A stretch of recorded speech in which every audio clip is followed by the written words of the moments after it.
गुणरयनभूषणोदयम् जीवस्य परुवणम् ओच्छम्। जय बोलो सिद्धांत चक्रवर्ती नेमिचंद्र आचार्य देव की जय। बोलो चारित्र चक्रवर्ती समाधि सम्राट आचार्य शांति सागर जी महाराज की जय। बोलो प्रातः स्मरणीय गुरुदेव समंत भद्रमुनि महाराज की जय। बोलो परम पूज्य आचार्य प्रभु 108 सुंदर सागर जी महाराज की जय। बोलो परम पूज्य मम दीक्षा गुरु वात्सल्य सिंधु आचार्य सुयश सागर जी महाराज की जय।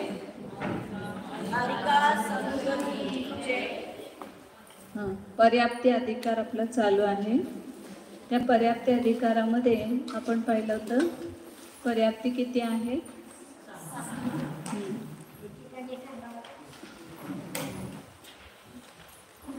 मंगलताई पर्याप्ती कोणत्या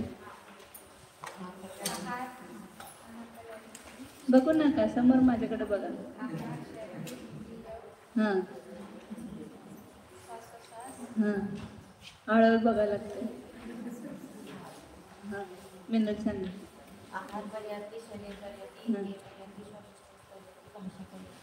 मन पर्याप्ती हे 6 पर्याप्ती आहेत। विकल चतुष्कांना किती पर्याप्ती असतात पाठीमाग। हां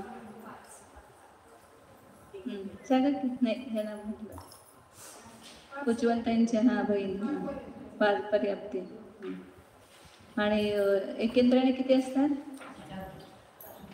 एकेंद्रानं 4 पर्याप्ती। पुढं आता काल आपण पाहिलं होतं की एकूण अपर्याप्त 2 प्रकारचे अपर्याप्त जे सांगितले निवृत्ती पर्याप्त आणि लब्ध पर्याप्त। निवृत्ती पर्याप्त कोणाला म्हणतात तुमचे पाठीमागे काय नाव तुमचं। प्रियंकांच्या जवळ बसले ते म्हणाले हां निवृत्ती पर्याप्त कोणाला म्हणतात। हां निवृत्ती पर्याप्त कशाला म्हणायचं। हां सांगाच नाही कोणती पर्याप्ती शरीर पर्याप्ती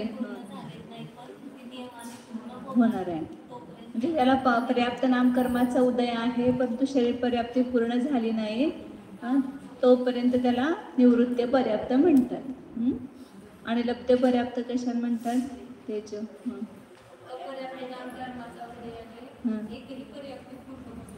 नाही म्हणजे त्याच्या अगोदरच मरण येतं तो लब्ध पर्याप्त जीव आहे।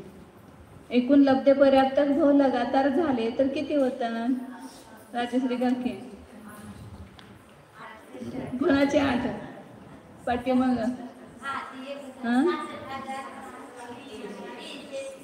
66,336 हे लब्ध पर्याप्तकाचे लगातारचे भाव आहेत। लगातार जर तो लब्ध पर्याप्त झाला तर एवढा वेळा होऊ शकतो।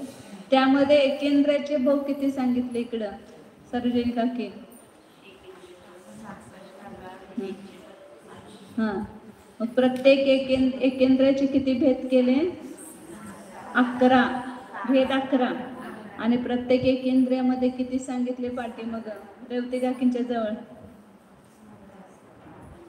एक 6,012 एक प्रत्येक एकेंद्रियांचे जीवांचे 6,012 असे 11 5 सूक्ष्म 5 बादर आणि प्रत्येक वनस्पती यांचे मिळून किती झाले 66,132 आणि द्विंद्रियाचे किती भाव सांगितले द्विंद्रियाचे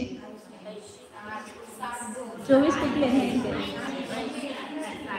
पंचेंद्रियाचे 24 आहेत द्विंद्रियाचे 80 आणि चतुरेंद्रियाचे किती त्रिंद्रियाचे 60 80 60 आणि 40 असं लक्षात ठेवायचं आणि पंचेंद्रियाचे 24 त्यामध्ये प्रत्येकांचे 3 प्रकारचे पंचेंद्रिय। देवांचे किती आहेत देवांचे किती आहेत देवामध्ये लब्ध पर्याप्तक नसतात असं प्रश्न विचारला तर मग उत्तर द्यायचे एक पण नाही। हां पुढं आता ह्याच्यामध्ये ह्याचा काळ सांगतात आता किती काळ, एवढ्या भावांच्यासाठी किती काळ लागतो, किंवा अजून हे सांगतात ना ते आता 6012 सांगितलं ना ते सांगतात परत पुढच्या ह्याच्यामध्ये. ते गुण एकदम एकेंद्राचे 66,132 सांगितले ना, तर ते प्रत्येक एकेंद्रांचे किती आहेत ते सांगतात अजून इथं. 125 गाथा नंबर. पुढवी दगा गणे मारू, 125 गाथा नंबर काढा. पुढवी दगा गणे मारू, साहारण थूल सुम पत्तेया, एते सुअपुण्ये सुय, एके बारखम छक्कम,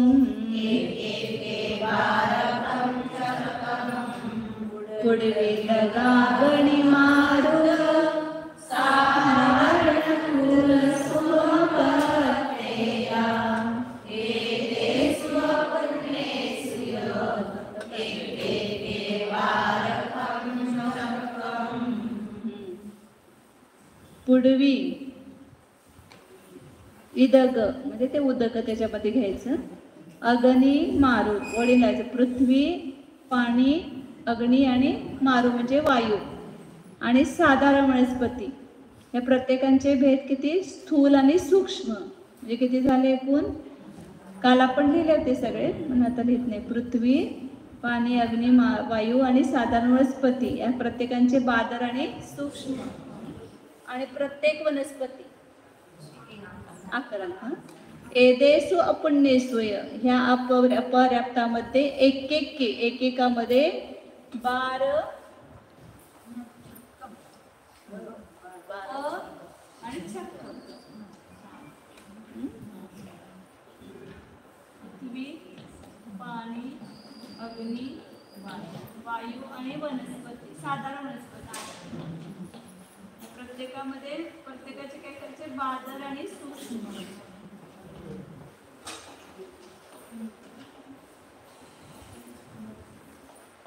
पाच आहेत आणि बादर सूक्ष्म 2, 5 आणि प्रत्येक वनस्पती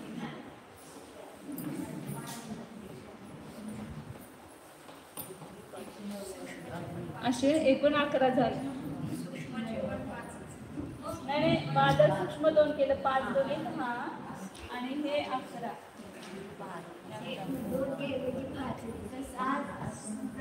6012 गुणिले 11 एकूण एक केंद्राचे झाले. पृथ्वी, पाणी, अग्नी, वायू आणि साधारण वनस्पती, आणि त्यांचे प्रत्येक हे 5चे बादर आणि सूक्ष्म 2 भेद म्हणजे 5 दोन्ही 10 झाले आणि 11वर हे प्रत्येक वनस्पती. असे 11चे प्रत्येकाचे 6012 भाव होऊ शकतात. म्हणजे जास्तीत जास्त झाले लगातार एवढेच होतात असं नाही, क्रमानं निरंतर झाले तर किती होणार एवढे होणार. म्हणजे पृथ्वी काही लब्धपराक्त पुन्हा पुन्हा तो झाला तर 6012 पेक्षा जास्त वेळा होणार नाही. आणि एखाद्या वेळेस सुद्धा होऊ शकतो, एकच जन्म घेतला बादर पृथ्वी काय किंवा सूक्ष्म पृथ्वी काय लब्धपर्याप्तकाचा आणि तो लगेच मरून पर्याप्त सुद्धा होऊ शकतो किंवा दुसऱ्या कुठल्या अपर्याप्तामध्ये जाऊ शकतोय. परंतु निरंतर घेतले तर जास्तीत जास्त एवढे भाव आहे.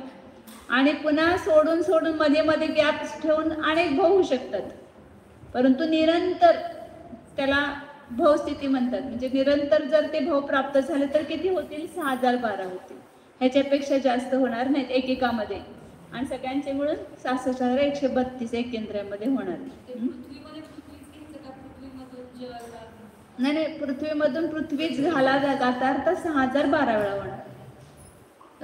जलापासून जलच असं लब्धपर्याप्त जल काही जल लब्धपर्याप्त जल काही असं झाला लगातार सूक्ष्मामध्ये तर 6012 वेळा, बादरमध्ये झाला तर 6012 वेळा. जास्तीत जास्त एवढे भाव त्याचे तो लगातार घेऊ शकतोय.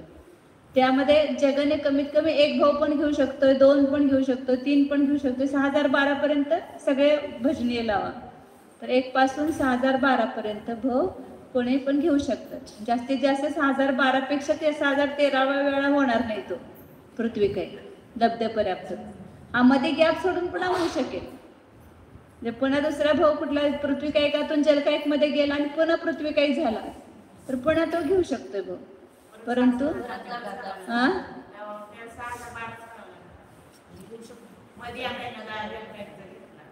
हा हा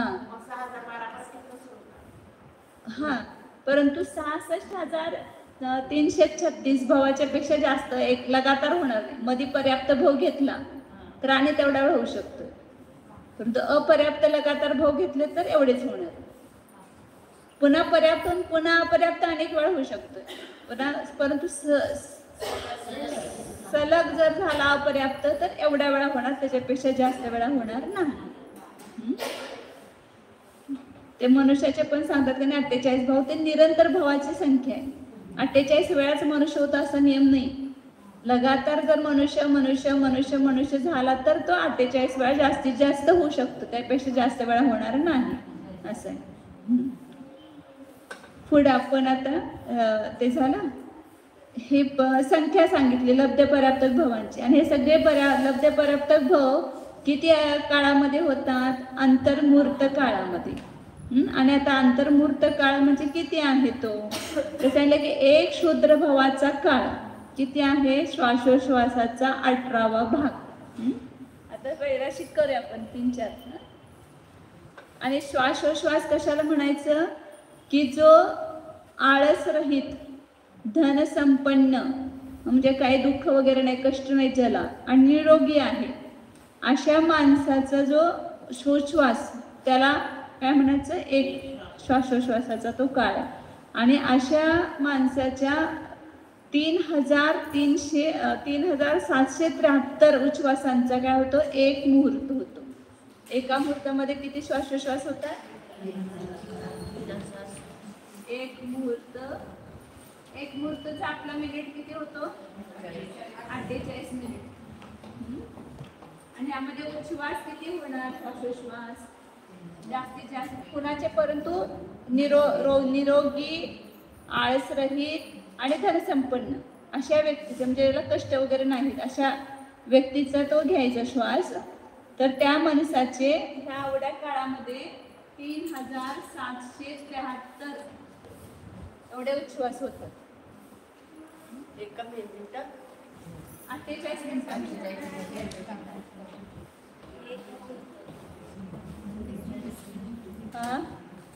एका मुहूर्तामध्ये निरोगी माणसाचे 3,773 उच्छ्वास होतात.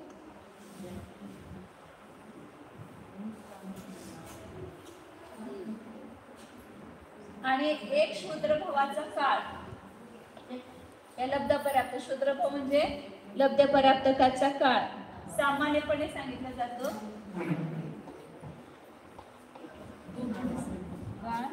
1/18 उच्छ्वास. म्हणजे एका उच्छ्वासात 18 भाग करायचे, त्यातला एक भाग घ्यायचा. म्हणजे एक श्वास पण पूर्ण होत नाही आपला तोपर्यंत किती वेळा मरतात? एक श्वास आपण घेईपर्यंत 18 वेळा जन्माने, 18 वेळा मरण. आता आपल्या सुद्धा ह्या शरीराच्या आधारानं असे लब्धपर्याप्त जीव उत्पन्न होतात. जसं त्यांचं हे जन्म मरण सुरू आहे. आता आपल्याला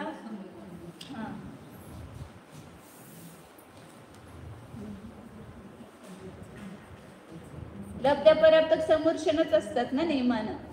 जे लब्धपर्याप्तक आहे ते समूर्षणच असतात. उत्पन्न होतात आणि नष्ट होतात.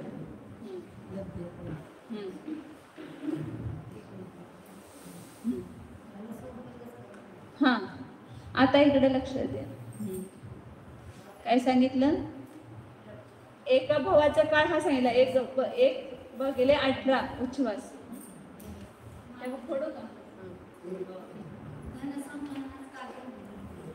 दुःखी माणसाचं आहे ना, दुःखामुळे कमी जास्त असं हे होतंय, श्वासोश्वास बरबर होतो.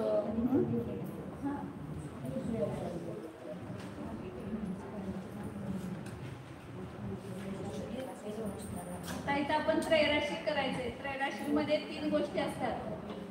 एक प्रमाण राशी, एक फलराशी आणि दुसरे इच्छा राशी.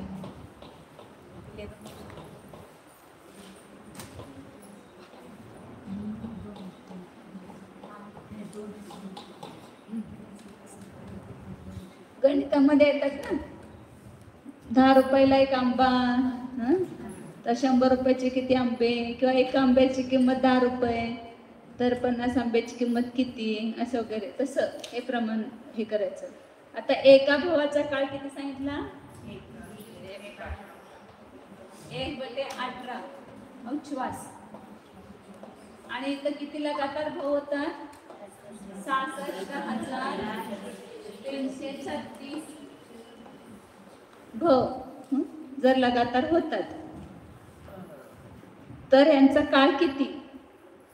एका भावाचा काळ 1/18 उच्छ्वास, तर 6336 भावाला किती उच्छ्वास लागणार? सगळ्याचा म्हणून किती काळ होणार, त्याचं प्रमाण काढायचं. मग काढत असताना काय करायचं? प्रमाण राशी फॉर्म्युला आहे का? फल गुणित इच्छा. फल राशीला इच्छा राशीनं गुणायचं. आणि ते झूम केलंय का? ह्याचं दिसतंय का त्याच्यातून? कुणाला बाहेरचे सगळे जत्रा करते दिसत नाही फळ्यावर.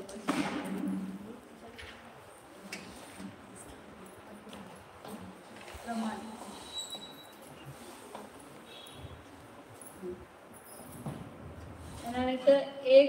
एक भागिले 18 हे फल राशी आहे, आणि इच्छा राशी काय? 66,336 भागिले ते एकच आहे, त्यामुळे 18चा भाग घालवायचा त्याला. 18 2 36 18 त्रिक 54 राहिले 12 123. 18 पंचे 90, 18 संघ अष्टोदर्शी, पुढं 7च जाणार.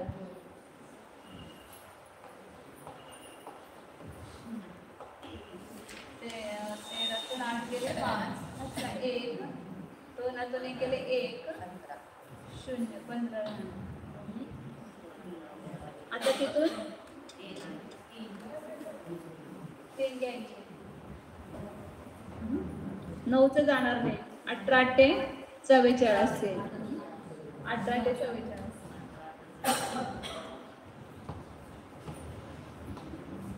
13तून 4 गेले 9, 9च राहणार ना. वरून किती? 6. 18 पंचे 90.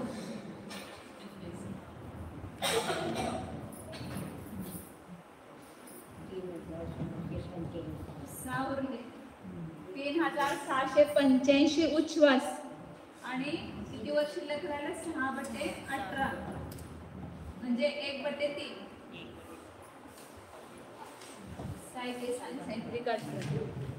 म्हणजे 3685 उच्छ्वास, आणि एक उच्छ्वास पूर्ण नाही, त्याचा तिसरा भाग, एका उच्छ्वासाचा तिसरा भाग. एवढ्या काळामध्ये तेवढे भाव पूर्ण होणार. जे लगातार तो जो लब्ध पराब्ध जीव पुन्हा पुन्हा जन्म घेऊन मेला, तर एवढ्या उच्छ्वासामध्ये म्हणजे एक मुहूर्ताच्या आत. आता मगाशी आपण बघितले होते, एका मुहूर्तामध्ये किती उच्छ्वास सांगितले? 3773. त्याच्यापेक्षा कमी आहेत ना, हे अजून कमी आहेत. म्हणजे एक मुहूर्ताच्या आतच, म्हणजे आंतरमुहूर्त म्हणून काय सांगितलं?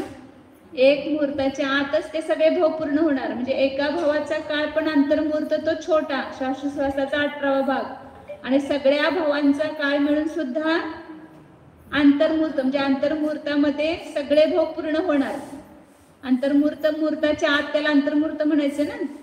48 मिनिटाला एक समय कमी असला तरी त्याला आंतरमुहूर्त म्हटलेलं आहे. आणि इथं आपण बघितलं मगाशी 3773 उच्छ्वासाचा एक मुहूर्त होतो.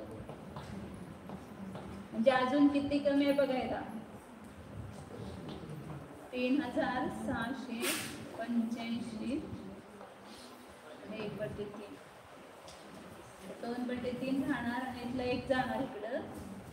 3 मधून 13 मधून 4 गेले, 13 मधून 4 जाणार, 1 इकडे घेतलं, 9 राहणार. आजचा 1 17तून 9 गेले 8 1 0 0 89 बरोबर आहे ना 73 83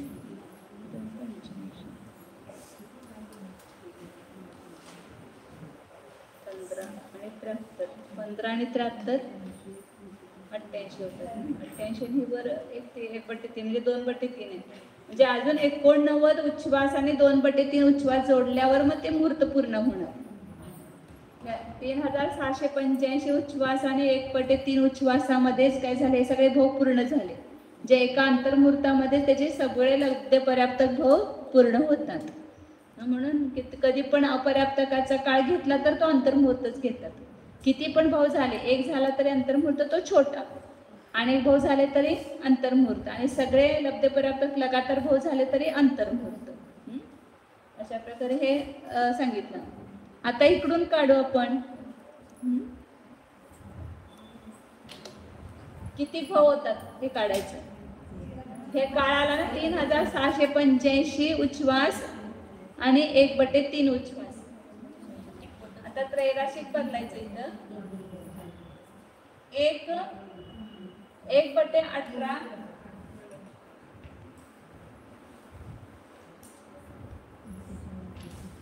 1/18 उच्छ्वासाचा एक भाव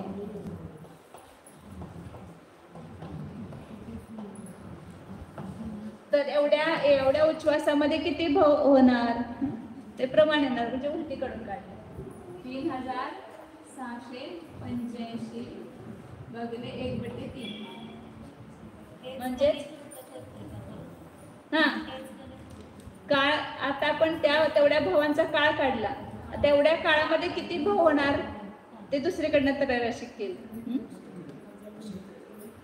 भावाचा भाव किती होतं ते काढायचं त्रैराशिक म्हणजे बरोबर दोन्ही येत आहे आपल्या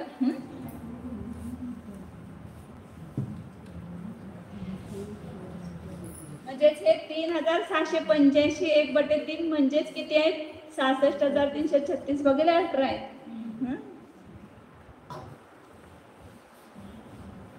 त्यानंतर 1/18 नाही 1 भाव गुणिले 1 गुणिले हे 3685 आणि 1/3 याचं जर आपण उत्तर काढलं तर किती येणार 66,336 भागिले 18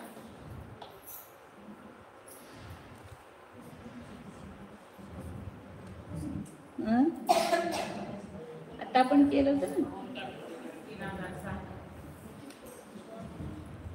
काय चुकलं काय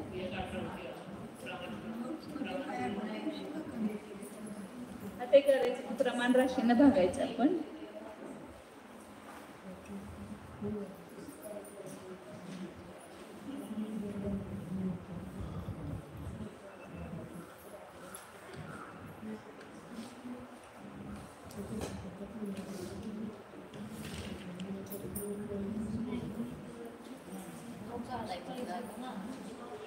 तसंच लिहिलं तर आपण म्हणजे आता आपण घेणार ते कसं मी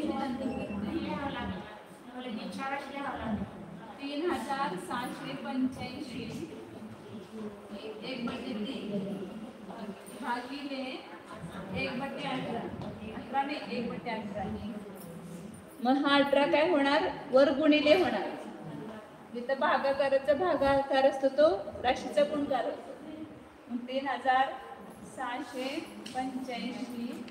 1/3 गुणिले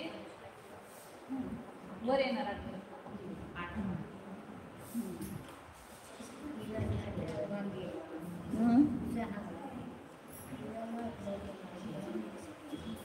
ते ह्याला करायला पहिल्यांदा करूया आपण 3685 गुणिले 3 म्हणजे किती होणार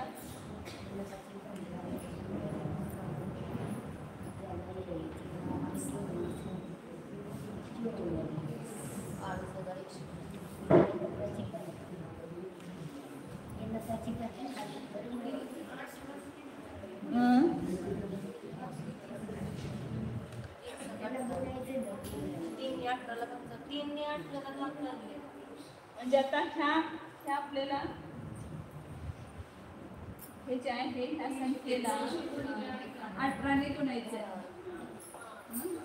मग आपण ह्या राशीला ही अधिक राशी असते. एकदा ह्या राशीला 18ने गुणणार आणि एकदा ह्या राशीला 18ने गुणणार आपण. 3685 गुणिले 18 करायचे प्लस 1/3 गुणिले 18. कळालं? 18 त्रिक नाही पण घ्यायचं. 18 पंचे 90 याचा 9. 18 ते 44 14. 18 सख अष्टोदरशे आणि 14. 14 ने 8 22.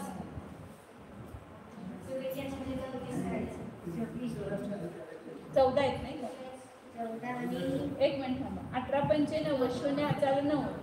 18 ते 44 आणि 9 53. आजचा 15 येणार. आजचा 15 येणार. 18 संख 108 आणि 15. 8 आणि 15 येणार. 23. आजच्याला 12. 18 पिक 54 आणि 12.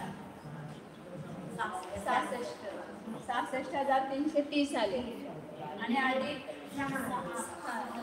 3 संघ असणार. 66,336.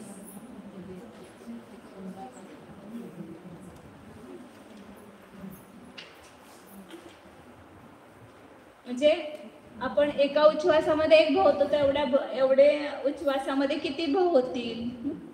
तिकडून आपण तर काय काढलं होतं एका भावाचा एवढा काळ, तर 66,336 भावाचा किती काळ?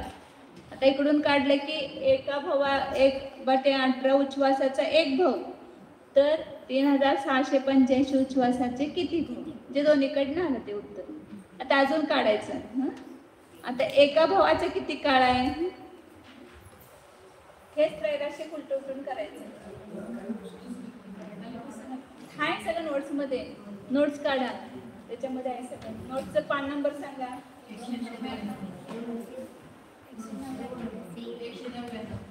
199 आहे. ते काहीतरी खाडाखोड झाले वाटतं नंतर. 199 पासून सुरू आहे 200 पानापर्यंत. आता पुढं एकूण भावाचे एवढे उच्छ्वास सांगितलेत. 66,336 भावाचे 3685 1/3 उच्छ्वास होतात. तर एका भावाचे किती काळ किती? एक भाव किती काळाचा होणार?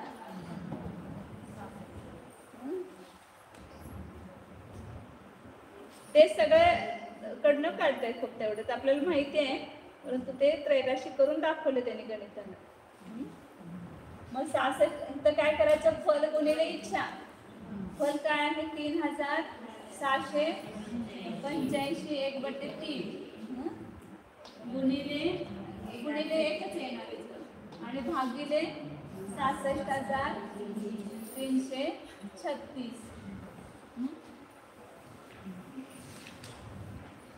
3685 1/3 याचा किती येणार? त्याचा गुणाकार करायचा आपण. त्याला 3 गुणायचं आणि 1 मिळवायचं आणि त्याच्या भागिले 3 होणार. 3 त्रिक नाही, तिकडून नाही, इकडून गुणायचं. 3 5 15. आजचा 1. 3 8 24 आणि 1 25. 3 संघ 18 आणि 2 20. आजचा 2. 3 त्रिक 9 आणि 2 11. 11 बरं नाही 56 आणि अधिक 1 करायचं. हे ना 3 गुणायचं. ह्याचं कसं काढायचं असतं फॉर्म्युला? हे जे भागाकार असतो हे ना ह्या वरच्या राशीला गुणायचं आणि त्याच्यामध्ये 1 मिळवायचा. म्हणजे त्याचं उत्तर येतं. त्याच्यामध्ये 1 मिळवणार. 11,056 भागिले 3. हे 3685 1/3चं उत्तर आहे. आणि आता याला काय करायचं आहे, 66,336 न भागायचं आहे. मग इथं सरळ आलं का 11,056 आणि याला त्यांना 11 सक्क 66 6 भाग जाणार. 11चा 66 तर 11 सक्क 66 आणि 56 सक्क 336 येतात. 6 6 36 50 सक्क 300 आणि 6 6 36 किती होणार 3036 336 आणि 6 त्रिक 18 म्हणून 1/18 एका भावाचा काळ 1/18 उच्छ्वास. एवढे उच्छ्वास एका भावाचा काळ एवढे उच्छ्वास घ्यायचे. तर उच्छ्वासामध्ये हे उच्छ्वास आहे ना फळ, मग ते उच्छ्वास येणार. हे कशाचं काढलं पण एका भावाचा काळ. एक भाव बरोबर 1/18 उच्च. आपल्याला सगळं माहिती आहे, तेच आचरण काढून दाखवलं आपल्याला बरोबर असं.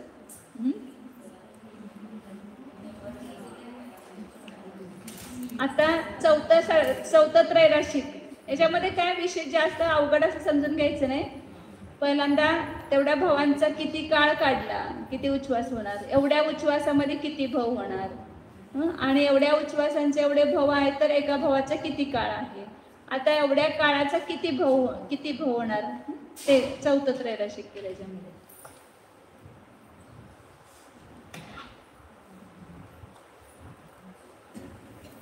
तीन 3685 और 1/3 उच्छ्वासामध्ये 66,336 भाव होतात. तर 1/18 उच्छ्वासामध्ये किती भाव होतील. एवढ्या काळात एवढे भाव. तर एवढ्या काळात हे कधी पण हे दोन्ही सारखं असायला पाहिजे, प्रमाण राशी आणि इच्छा राशी. हा उच्छ्वास आहे तर इथं हा उच्छ्वास येणार. इथं भाव आहे तर आपण लब्ध विचारणार ते भाव मध्ये विचारणार. एवढ्या काळामध्ये किती भाव होणार. तर काय येणार इथं काय करणार, ह्या दोन्हीचा गुणाकार करणार. फलाने इच्छा राशी.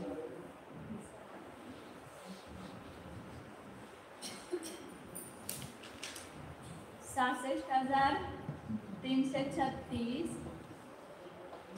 गुणिले 118 1/18 आणि त्याला भागिले काय ना 3,685 1/3.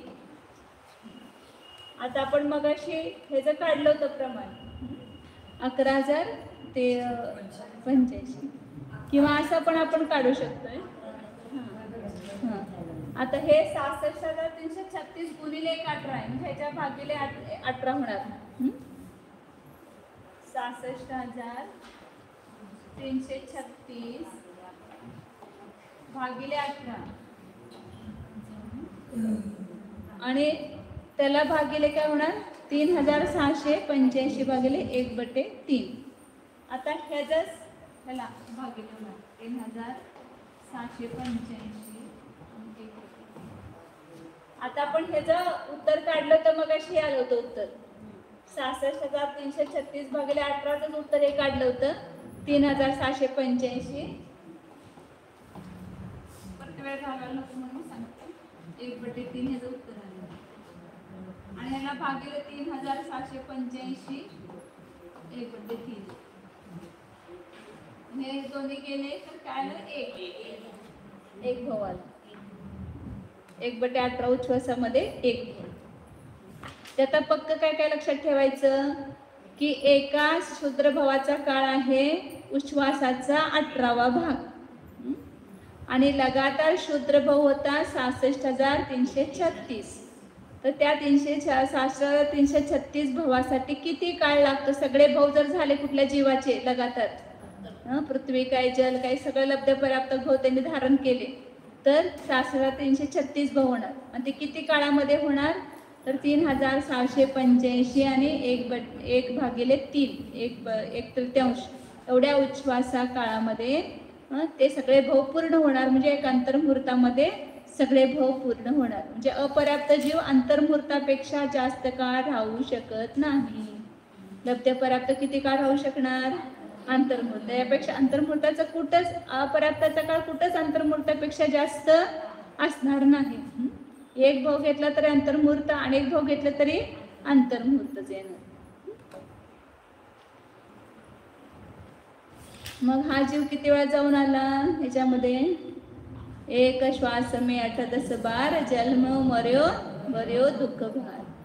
तिथं काय सहन केलं? दुःखाचा भारच सहन केला. हा माझा जीव तिथं गेला आणि त्यावेळेला एवढे जन्म मरण त्यांनी धारण केले, असं लक्षात घ्यायचं. मग पुन्हा हे लब्ध पर्याप्त भाव नको तर आपले परिणाम सुधारायला पाहिजेत. आता पुढं समुद्घात केवलीची अपर्याप्तपणा संभवतो. कसा संभवतो ते सांगतात. लब्ध पर्याप्तकाचं गुणस्थान कोणतं असणार आहे? फक्त पहिलंच. मिथ्या दृष्टीत असतो तो नियमानं. आणि निवृत्त पर्याप्तकाचे गुणस्थान किती असणार आहे? मागं सांगितलं होतं. मरण किती गुणस्थानामध्ये येत आहे? म्हणजे मरून विग्रगतीमध्ये कोणते कोणते गुणस्थान असतात? पहिलं, दुसरं आणि चौथं. 3च असतात. तिसरं गुणस्थान पण असत नाही, पुढची गुणस्थान पण विग्रगतीमध्ये असत नाहीत. अनारक ज्यावेळेला असतं त्यावेळेला पहिलं, दुसरं आणि चौथं. त्याच्यापैकी 3 पैकी कोणतं एका जीवाला एक गुणस्थान असणार. मग निवृत्ती पर्याप्तकाचे गुणस्थान पण तशी 3च आहेत, पहिलं, दुसरं आणि चौथं. परंतु 13व्या गुणस्थानामध्ये पण अपेक्षाकृत तिथं मिश्र योग आहे, म्हणून तिथं पण निवृत्त पर्याप्तकपणा सांगितलेला आहे. ते सांगतात ह्या ठिकाणी आचार्य या गाथेमध्ये की 13व्या गुणस्थानामध्ये आहारक शरीर उत्पन्न करतात मुनिराज. ज्याला आहारक पुतळा निघतो त्यांच्या मस्तकातून, त्यावेळेला सुद्धा ते आहारक शरीराची अपर्याप्त अवस्था असते. त्यापेक्षा निवृत्ती पर्याप्त सांगितलेलं आहे आहारक शरीराच्या अपेक्षेनं. आणि 13व्या गुणस्थानामध्ये मिश्र योग असतो. दंड कपाट प्रतर लोकपर्यंत समुद्घात करतात ते सांगतात इथं प्रकरण. ते वाचूया आपण गाथा. 136 नंबर गाथा. 126 नंबर, 36 नंबर 126. ते 36 आता म्हणून झालं सवय. पच्यत्त शरीरस्य पच्यत्तुदयस्य कायजोगस्य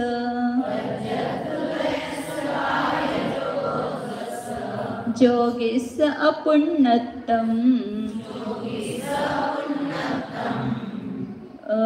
अपुण्यजोगोति निर्दिष्टम्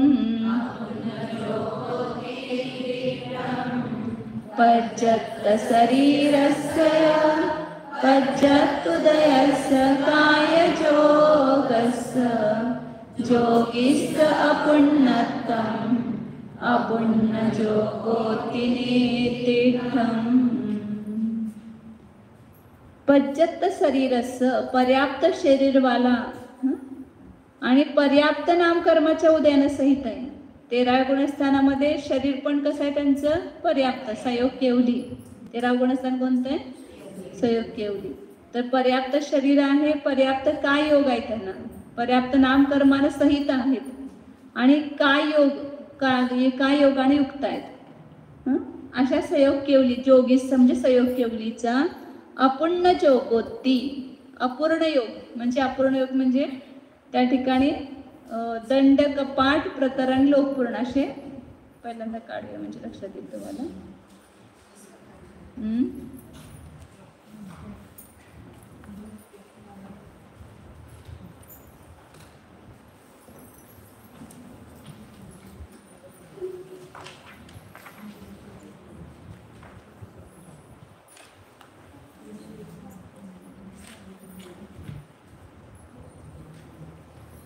ज्यावेळेला 13व्या गुणस्थानामध्ये समुद्घात होतो. कोणता समुद्घात होतो? केवली समुद्घात. तर केवली समुद्घात होतो म्हणजे ते केवलींचं ज्यावेळेला आयुकर्म अंतर्मुहूर्त शिल्लक राहत आहे त्यावेळेला इतर कर्मांची स्थिती अंतर्मुहूर्त प्रमाण करण्यासाठी इतर कर्म कोणते कोणते आहेत त्यांच्याजवळ 13व्या गुणस्थानामध्ये? आघाती कर्म आहे फक्त, नाम गोत्र वेदनीय आणि आयुकर्म आहे. तर आयुकर्म किती शिल्लक राहिला तर त्यांचं फक्त अंतर्मुहूर्त, पूर्ण बाकी तर 13 गुण असताना त्यांचा काळ संपला, शेष राहिलेले आयुष्य संपलं. आणि त्याला नामकर्म, वेदनीय कर्म आणि गोत्रकर्म यांची स्थिती किती आहे? पल्ल्याचा असंख्यातावा भाग, असंख्यात वर्ष स्थिती आहे. आणि आयुकर्म फक्त किती शिल्लक आहे? अंतर्मुहूर्त.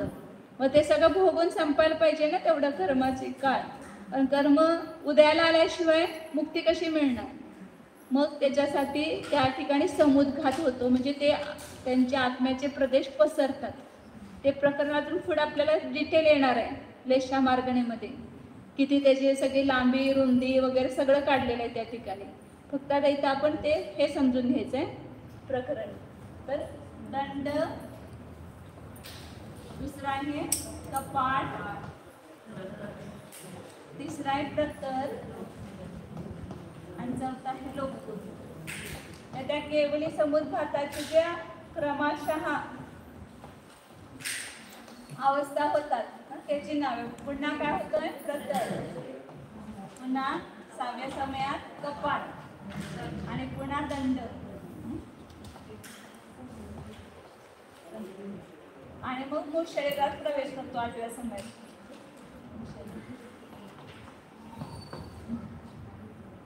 मग त्यावेळेला ते आत्मप्रदेश दंडरूप होतात, म्हणजे जसं त्यांचं शरीर असतंय तसं त्याचे दंडाकार म्हणजे गोल होणार या शरीराच्या आकारानं. आणि लांबी किती होणार? पूर्ण लोकाकाशाच्या वातवरे सोडून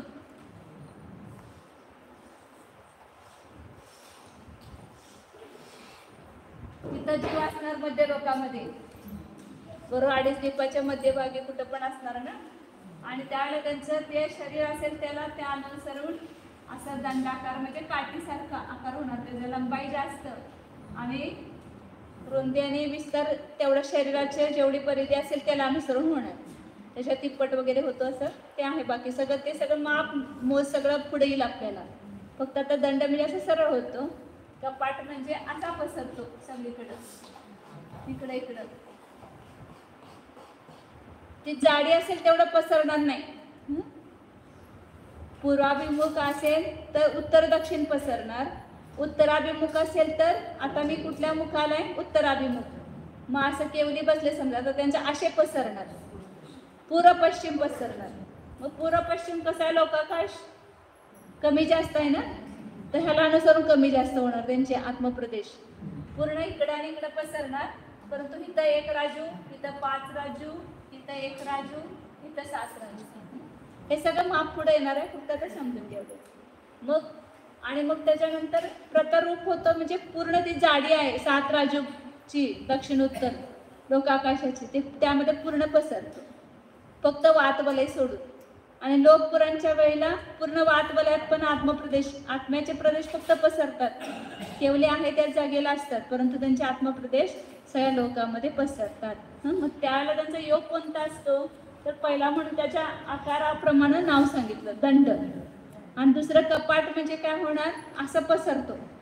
मग कपाटाचा आकार कसा असतो? असा विस्तृत आणि लांबी जास्त असते कपाटाची. कपाट आपण कुठं पण बघतो की उंची जास्त असते आणि रुंदी कमी असते, आणि असं जाडी कमी त्याची. तर त्या कपाटाप्रमाणे आकार होता आत्मप्रदेशांचा, म्हणून त्याला काय म्हणतात? कपाट समुद्र. आणि प्रतर म्हणजे पसरते सगळीकडं, म्हणते प्रतर. आणि लोकपुरण म्हणजे पूर्ण लोकांमध्ये भरतात, म्हणून त्याला लोकपुरण म्हटलेलं आहे. तर ह्या वेळेला त्यांचा योग कोणता असतो? इथं औदारिक योग. योग किती आहे? 7 आहे. योग 15 आहे, त्यापैकी काय योग 7 आहे. औदारिक कायोग, नंतर औदारिक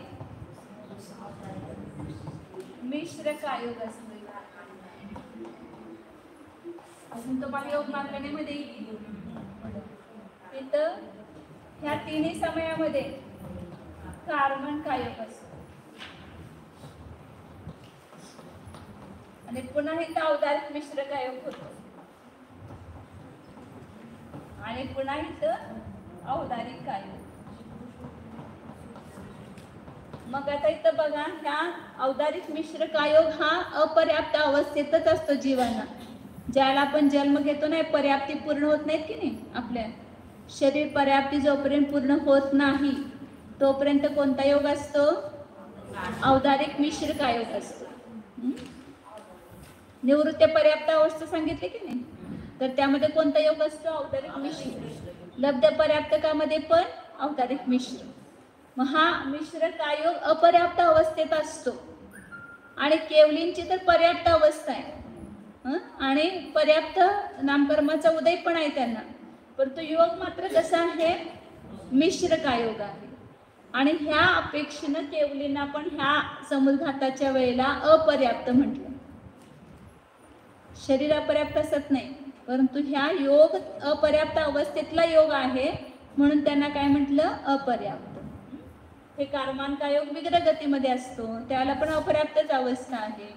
आणि औदारिक मिश्र हे पण अपर्याप्त, निवृत्ती पर्याप्त किंवा लब्ध पर्याप्त दोन्ही पण अवस्थेमध्ये औदारिक मिश्र कायोगच असतो. म्हणून केवलींना काय म्हटलेलं आहे? 13वे गुणस्थान निवृत्ती पर्याप्तच घेतात. समजलं का? काय नाही समजलं?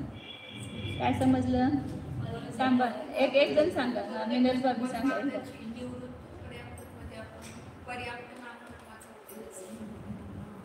बरोबर आहे की नाही? पर्याप्त नामकर्माचा उदय असतोय, परंतु त्यांचा हे काय असतंय? शरीर अपूर्ण असते ना अजून, म्हणून ती निवृत्ती पर्याप्त अवस्था आहे. मग तिथं योग कोणता असतो? औदारिक मिश्र काय. मग शरीर ह्यांचं केवलींचं शरीर हे नाहीये, अपूर्ण नाहीये, पूर्ण आहे. पर्याप्त नामकर्माचं पण उदय आणि शरीर पण पूर्ण आहे, परंतु योग मिश्र आहे म्हणून त्यांना काय म्हणतात? त्या अपेक्षेनं अपर्याप्त म्हटलेलं आहे. केवलींना अपर्याप्त ह्या अपेक्षेनं फक्त मिश्र कायोग असतो म्हणून म्हटलेलं आहे.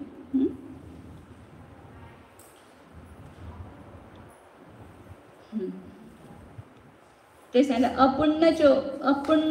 अपुण्य जोगो अपुण्यत्तम ती निदित्तम. अपूर्ण योग ज्यांचा आहे कायोग त्या अपेक्षेने त्यांना अपर्याप्त असं म्हटलेलं आहे. कुणाला? सयोग केवलींना समुद्घाताच्या अवस्थेमध्ये. कुठल्या समुद्घातामध्ये? कपाट समुद्घात. कपाट समुद्घातामध्ये त्यांना अपर्याप्त म्हटलेलं आहे.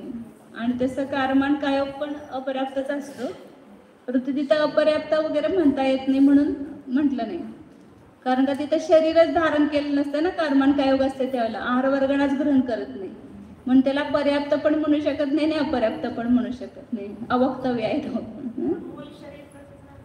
कुठं? हा शरीर म्हणूनच आहे, शरीर पर्याप्त आहे परंतु योग मिश्र कायोग आहे. औदारिक मिश्र कायोग असते, तिथं औदारिक कायोग असत नाही. कुठं?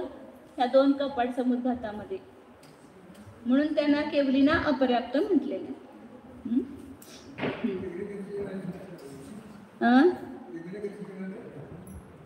कोण?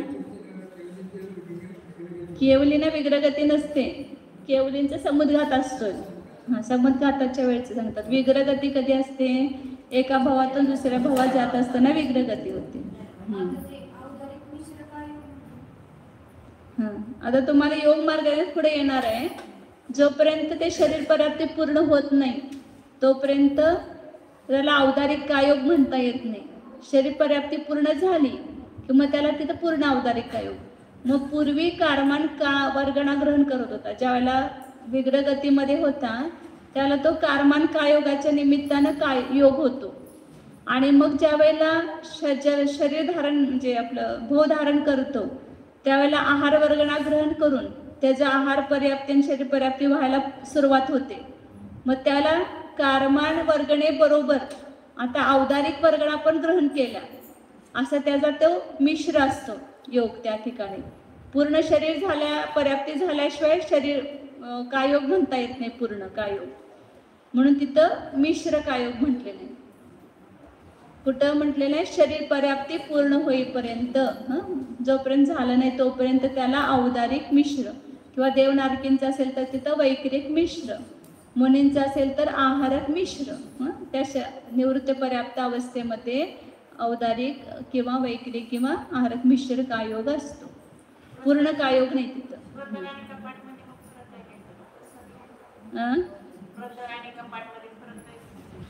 ते तुम्हाला लोकांकडे दाखवा, म्हणजे सांगते कसं फरक आहे. म्हणजे तिथं प्रतरमध्ये कपाटमध्ये जाडी भरलेली नाही आहे. असा पहिला उभा आकार झाला दंड आणि असा पसरला, परंतु मागं पुढं पसरला नाही. तर त्यावेळेला प्रतरमध्ये सगळं मागं पुढं पसरणार.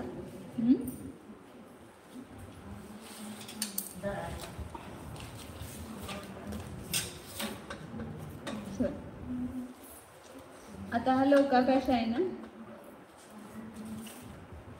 तिथं मध्यभागी आत असणार जीव. हे इथून इथं असणार आत समजा मध्यभागी. मग दंडाच्या वेळेला असा पूर्ण असा दंड होईल मध्यभागी असा, आणि कपाटाच्या वेळेला इकडे इकडे पसरेल, पण तो हिथं आणि हिथं जाणार. ह्या भागामध्ये हिथं आहे तेवढंच त्याची ती जाडी पसरेल, इकडं आणि इकडं पसरणार. आणि समजा असा उत्तराभिमुख असेल तर हा उत्तराभिमुख झाला ना.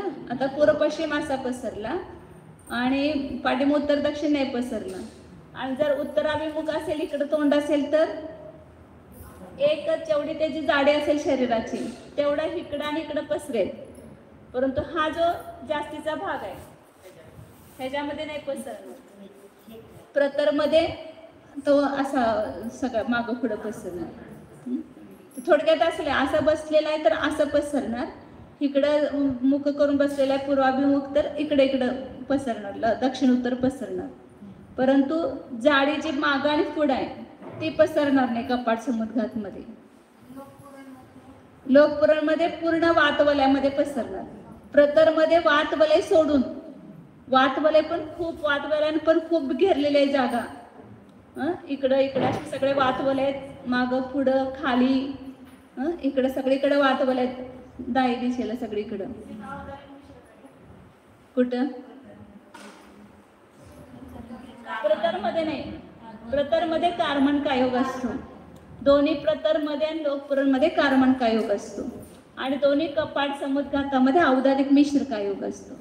आणि हे औदारिक मिश्र कायोग हा अपर्याप्त अवस्थेतला कायोग आहे आणि तो केवलीना आहे त्यावेळेला, म्हणून त्यांना त्या अपेक्षेनं अपर्याप्त म्हटलं केवलीना.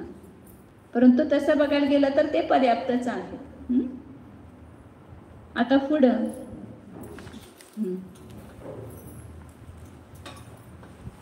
127 नंबरची गाथा आहे.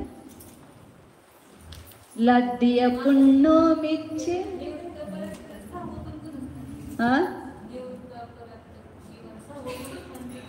तेच की आहारक मिश्राच्या अपेक्षा झालं ना. मुनिराजांचा जे आहारक पुतळा निघतो ना, तर त्यावेळेला त्या आहारक शरीराच्या अपेक्षेने निवृत्ती पर्याप्त अवस्था आहे. ते आहारक शरीर पण पूर्ण व्हायच्या अगोदर त्याच्या ह्या सहाय्य पर्याप्ती होतात. आहार शरीर आणि हे शरीर इंद्रिय वगैरे. तर त्याचं जे आहारक शरीर औदारिक आहारक शरीराची शरीर पर्याप्ती पूर्ण होईपर्यंत त्याला निवृत्ती पर्याप्त म्हणणार. 6व्या गुणस्थानात ते सांगितलं की मग असे 1, 2, 4 हे सगळ्या चारी गतीमध्ये निवृत्त पर्याप्त अवस्थेत असणार. आणि 6वं गुणस्थान आहारक मिश्राच्या अपेक्षेने. आणि 13वं गुणस्थान अपर्याप्त ह्या कपाट समुद्घाताच्या अपेक्षेने, अपर्याप्त योगाच्या अपेक्षेने आहे. अपर्याप्त अवस्था त्या ठिकाणी. म्हणून निवृत्त पर्याप्त अवस्थेचे गुणस्थान घेताना 5 घेतात तसे. 1, 2, 4, 6वं आणि 13वं. मग तसे चारी गतीच्या अपेक्षेने तर 3च गुणस्थान आहेत. परंतु आहारक शरीराच्या अपेक्षेनं 6वं गुणस्थान आणि केवलींच्या समुद्घाताच्या अपेक्षेनं 13वं गुणस्थान घेतलं. आणि समुद्घातामध्ये पण तसे 2च, कपाट समुद्घातामध्ये हे आणि ह्या अवस्थेमध्ये अपर्याप्तपणा, म्हणजे इथं पण मध्ये आहेच, परंतु मिश्र कायोग आहे म्हणून अपर्याप्त असं म्हटलं. सांगितलं की हे सगळ्या बाजूनं ना वातवलय असे. तर प्रतराच्या त्या वातवलयमध्ये आत्मप्रदेश पसरत नाहीत. वातवलय सोडून सगळ्या लोकांमध्ये पसरतात, परंतु वातवलय सोडून. आणि लोकपुराणच्या वेळेला त्या वातवलयमध्ये पण भरतात पूर्ण. हां खाली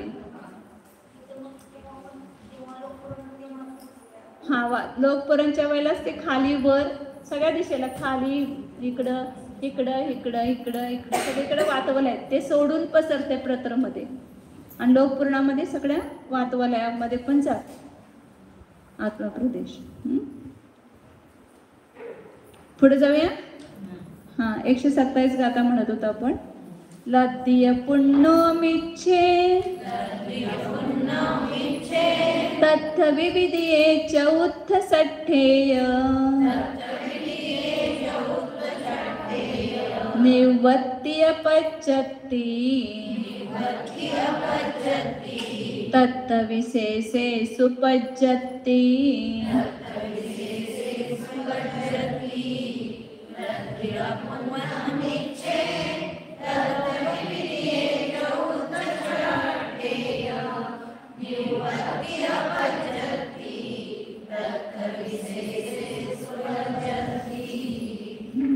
आपल्या आता हे अर्थ अगोदरच झालं आपलं. मग अशी सांगितले गुणस्थान तुम्हाला. लब्ध पर्याप्तकाचं गुणस्थान एक मिथ्यादृष्टी. मिथ्यादृष्टी गुणस्थानामध्येच लब्ध पर्याप्तक असतो जीव. कारण तिथं तर बघितलं ना श्वासोच्छवासाच्या 8व्या भागामध्ये जन्मावर होतो. मग कुठं सम्यक तो प्राप्त करणार आणि कुठं तिथं आणि संज्ञी पंचेंद्रिय जरी असला तरी सुद्धा त्याचं शरीर पर्याप्ती पण पूर्ण होत नाही. त्यामुळे तिथं सम्यक तो अधिक प्राप्त होत नाही. म्हणून मिथ्यादृष्टी गुणस्थानच असतं. आणि पुन्हा तत्थवी म्हणजे त्या पहिल्यामध्ये मिथ्यात्वामध्ये, विधीय म्हणजे दुसऱ्यामध्ये, चौथ म्हणजे चौथ्यामध्ये आणि सत्य म्हणजे 6व्यामध्ये निवृत्तीय पद्धती निवृत्त्य पर्याप्त अवस्था आहे. आणि तत्थवी ह्या निवृत्त्य पर्याप्तचे जे गुणस्थान आहेत त्या गुणस्थानामध्ये पण आणि बाकीच्या सगळ्या गुणस्थानामध्ये पण कोण आहे? जीव पर्याप्ती. पर्याप्ती 14 गुणस्थानं आणि निवृत्ती पर्याप्त गुणस्थानाची 4 गुणस्थानं सांगितली. पहिलं, दुसरं, चौथं आणि 6वं. आणि योगींच्या मध्ये मिश्र योगाच्या अपेक्षेनं अपर्याप्तपणा आहे. आणि लब्ध पर्याप्तकाचं गुणस्थान पहिलं, त्याचे दुसरे आधी गुणस्थान प्राप्त होत नाही. अशा प्रकारे हे पर्याप्त, निवृत्ती पर्याप्त आणि लब्ध पर्याप्तकाच्या गुणस्थानांचे वर्णन केलं. किती गुणस्थान कुठल्या याच्यामध्ये असतात लक्षात आलं? पुढे जायचं.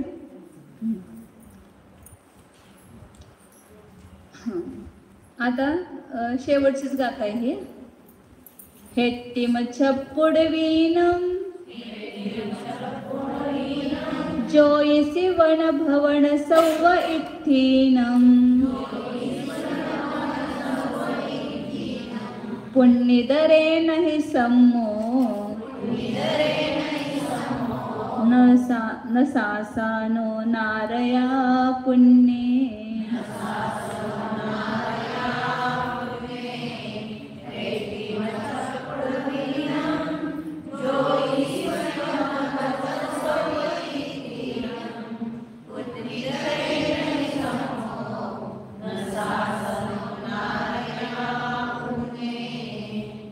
सासनो आहे का सासानो आहे तुमच्यात? सासनो आहे ना? तेच पाहिजे असं वाटलंय मला. सासनो इथे सासानो झालं.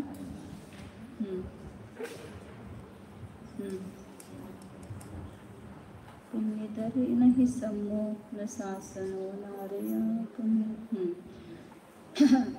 आता या ठिकाणी निवृत्ती पर्याप्त अवस्था दुसऱ्या आणि चौथ्या गुणस्थानामध्ये कुठं संभव नाही ते सांगतात. निवृत्ती पर्याप्त अवस्थेची गुणस्थान कोणती कोणती सांगितली आहे?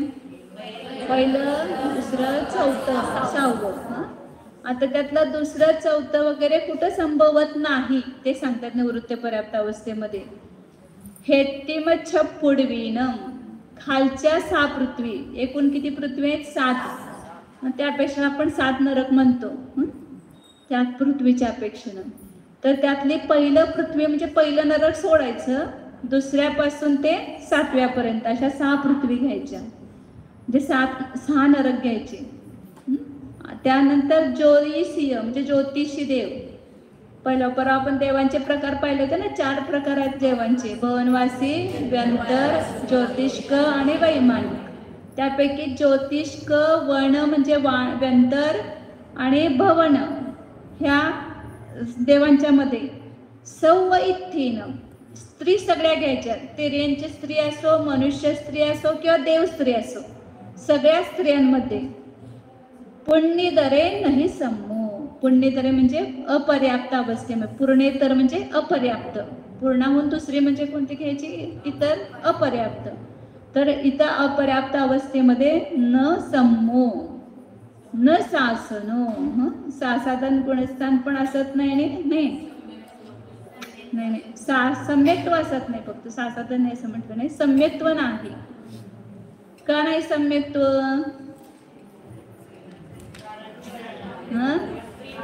ह्या गुणस्थानांच्या ह्या भवांमध्ये निवृत्ती पर्याप्त अवस्थामध्ये सम्यक्त्व नाही म्हणतात. का नाही? तर इथं कधी असणार सम्यक्त्व? जो मागच्या भवातून घेऊन जाईल तिथंच अपर्याप्त अवस्थेमध्ये सम्यक्त्व राहू शकते. मग आता इथं सम्यक दृष्टी मरून ह्या पर्यायामध्ये उत्पन्नच होत नाही. मग कसं असणार हे गुणस्थान? चौथं गुणस्थान त्याला सम्यक दृष्टी नरकात जातो का?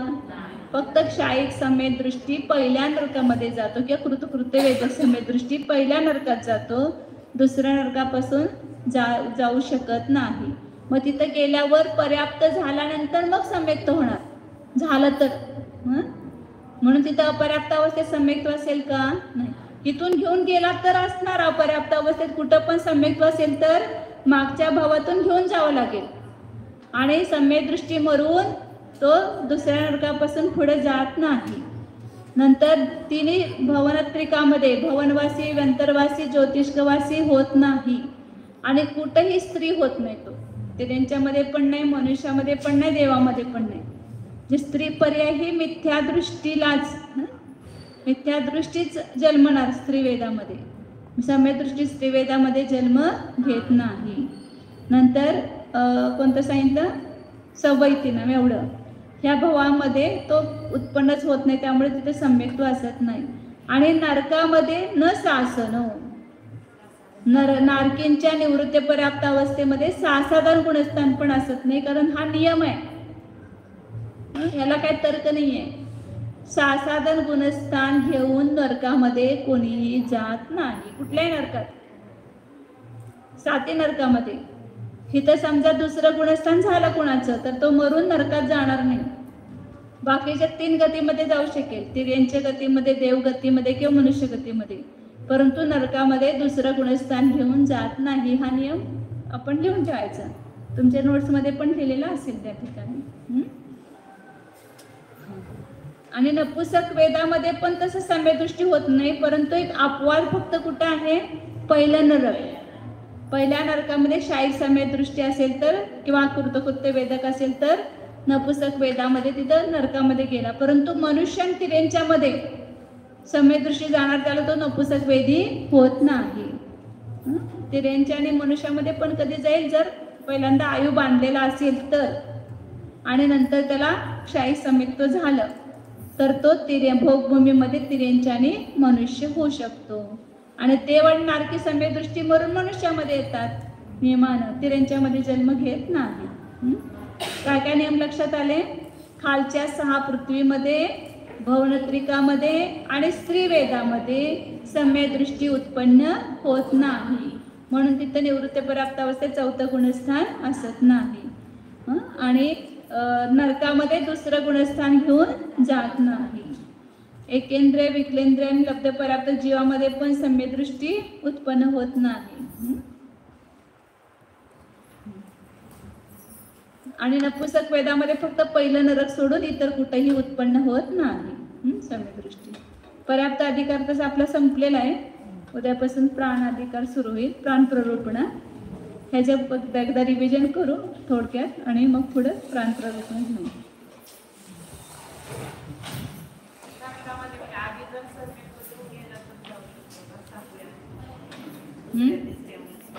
नाही सम्यक तर तिथे गेल्यावर उत्पन्न होईल. इथून घेऊन जाणार नाही. जाताना तिथे गेल्यावरच होऊ शकते. ओम जाना हा मी शुद्ध चैतन्यमय जीवच आहे. ज्ञान दर्शन स्वरूपी आहे. अनादि अनंत ध्रुव शुद्ध कारण परमात्माच आहे. जाणा स्वतःला, आपल्या शाश्वत ध्रुव सिद्ध स्वरूपाला जाणा. हे बाहेरून घेतलेले सोंग, हे क्षणिक रूप माझे नाही. यामध्ये असणारे जे शाश्वत रूप आहे ते माझे आहे.